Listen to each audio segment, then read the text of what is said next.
સ્વભાવને વિશે શત્રુપણું રાખ્યાનું.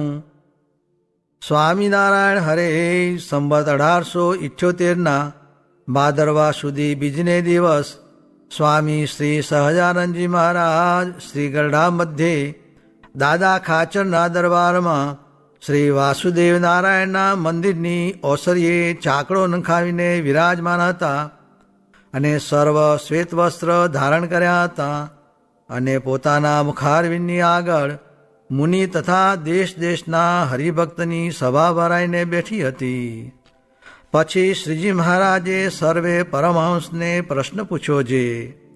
ગમે તેવો કઠણ સ્વભાવ હોય ને જો એક વિચાર કરીએ તો તે સ્વભાવનો નાશ થઈ જાય અને એ વિચારને મૂકીને બીજા હજારો વિચાર કરે તોય પણ તે ભૂંડા સ્વભાવ હોય તે ટળે નહીં એવો તે કયો વિચાર છે? તે જેને જેમ સમજાતું હોય તે તેમ કહો. પછી પરમહંસમાં જેમ જેને સમજાતું હતું તેમ તેણે કહ્યું, પણ યથાર્થ કોઈથી કહેવાયું નહીં. પછી શ્રીજી મહારાજ બોલ્યા છે, લ્યો અમે કહીએ જે જેમ બહાર કોઈક પોતાનો શત્રુ હોય તે આપણું કાંઈક કામ થતું હોય તેને બગાડી દે અથવા પોતાની મા બેન સામી ગાળો દે, તેનો જેમ અતિશય અભાવ આવે છે અને જે ઉપાય કરીને તેનું ભૂંડું થાય તે ઉપાય કરાય છે, અથવા કોઈક બીજો તે શત્રુનું ભૂંડું કરે તો પણ અતિશય રાજી થવાય છે, તેમ જે મોક્ષને અર્થે યત્ન કરતા હોય અને તેમાં જો કામ ક્રોધાદિક માહેલા શત્રુ વિઘ્ન કરે તો તેની ઉપર પણ તેવી જ વૈરબુદ્ધિ થાય અને તેનો ખટકો ક્યારે પણ ટળે નહીં. એવો વિચાર જેને હાથ આવે તે એ વિચારે કરીને શત્રુ માત્રને ટાળે.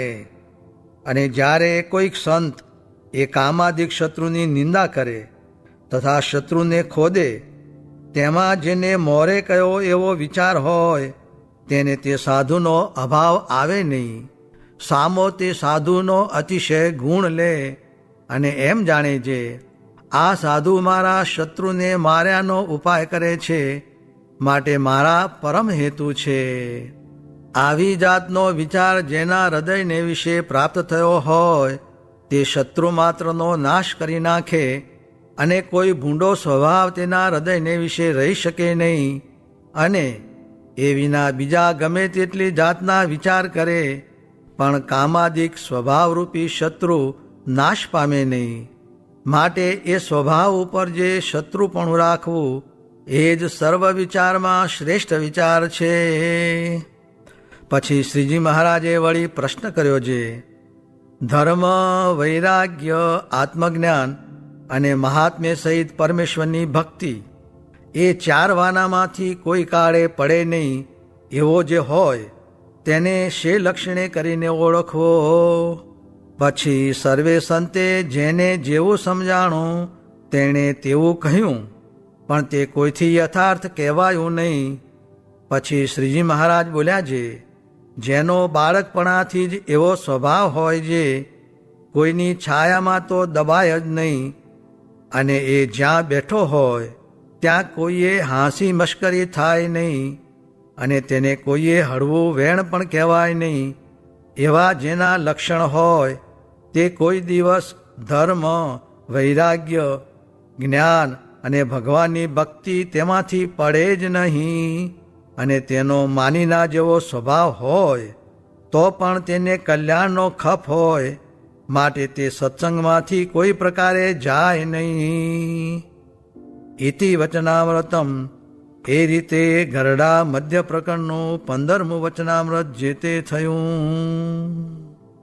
આપણામાં ક્રિયાએ કરીને કે પદાર્થે કરીને કે હવેલીઓએ કરીને મોટપ ન સમજવી ને આપણામાં તો ધર્માદિકે કરીને મોટપ છે. સ્વામિનારાયણ હરે સ્વામીએ વાત કરી છે, એક દિવસ મહારાજે મને કહ્યું છે, કહો તો કાળ પાડીએ ને કહો તો ટૂંટિયું લાવીએ. ત્યારે મેં કહ્યું છે, કાળ પાડશોમાં ટૂંટિયું લાવજો. ત્યારે રઘુવીરજી મહારાજે કહ્યું છે, બેયની ના પાડીએ નહીં. ત્યારે મેં કહ્યું છે, મહારાજની મરજી પ્રમાણે જ કહેવાય પણ મરજી વિના તો કહેવાય જ નહીં. ને વળી બોલ્યા જે, એક દિવસ મેં મહારાજને કહ્યું છે, તમારા ઘરમાં અંધારું કેમ છે? જે ખેડૂત કામી કામીને મરી જાય છે તેને ખાવા મળતું નથી, ને વેપારીને પરસેવો વળતો નથી તો પણ તેને ખાવા મળે છે, ને ખેડૂત ભૂખે મરે છે. તે દિવસથી મહારાજની દૃષ્ટિ થઈ છે, જે ખેડૂતના ઘરમાં હોય ત્યારે મોંઘું, ને વેપારીના ઘરમાં જાય ત્યારે સોંગું થાય છે, ને તે દિવસથી ખાવા મળે છે. તે જુઓ ને, રૂના ડૂચા લઈ જાય છે ને 2 કરોડ સોનાના રાળ સાબરમતીને આ કાંઠે નાખી દે છે, એવું કર્યું છે. પણ પ્રભુ ભજવા નવરા થતા નથી. અરે, આપણે આવું ક્યાં હતું?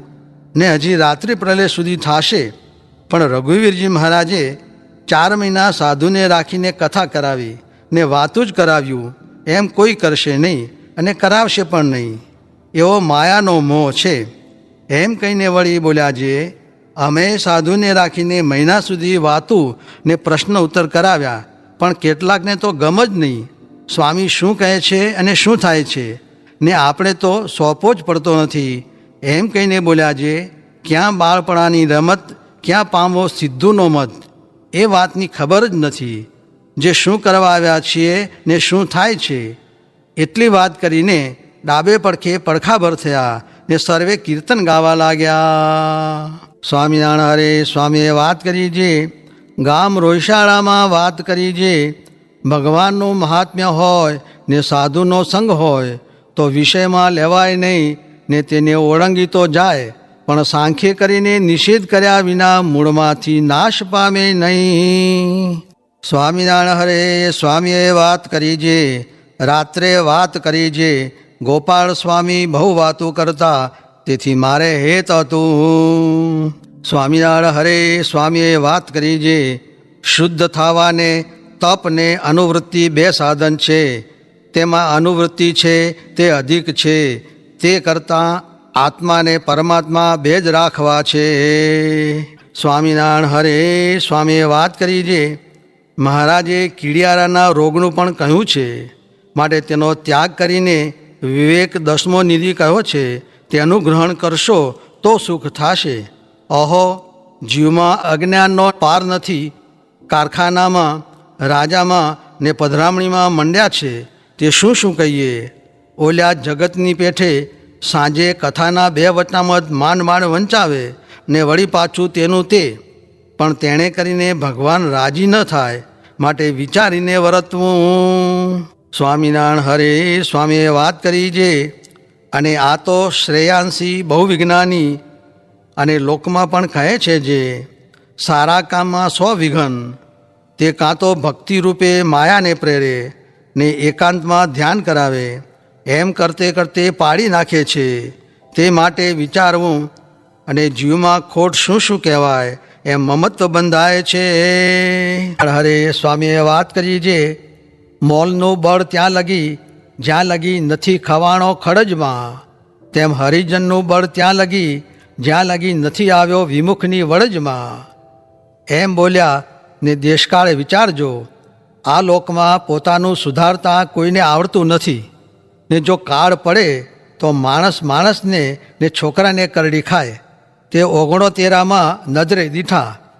તે માટે હવેલી કે રૂપિયા કાંઈએ કામ નથી આવતા. દાણા સંગરવા, તે આંતર વસુ રાખવા, તે શિક્ષાપત્રીમાં પણ કહ્યું છે, તે પ્રમાણે રહેવું તો મોક્ષમાં વિઘ્ન ન આવે. એમ ઉપાય કરવો. કેમ જે રોટલા વગર દેહ રહે નહીં, એટલે ભગવાન ભજાય નહીં. સ્વામિનારાયણ હરે. સ્વામીએ વાત કરી છે, એક કડીએ મહારાજની મૂર્તિ કરી. તે સૌ કહે ભારે કલમ છે.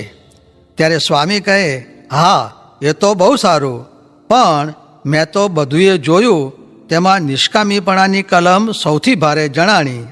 તે કોઈથી ન રહે, માટે એ રાખવી. સ્વામિનારાયણ હરે. સ્વામીએ વાત કરી છે, ગાંઠના રોટલા ખાઈને, નિકર મંદિરના રોટલા ખાઈને પણ આ વાતો સાંભળવી ને અજ્ઞાન ટાળવું. જો કોઈ ભગવાન ભજતા હોય તો મંદિરના રોટલા આપીએ, ને કોઈ 1000 રૂપિયા ખર્ચે તેણે કંઈ અજ્ઞાન જાય, તેને પાછા 1 થી 100 ગણા આપે. તે એક જણે 500 રૂપિયા મૂક્યા. તેને 100 લાખ આપશું, પણ કાંઈ વાતો સાંભળ્યા વિના અજ્ઞાન ગયું.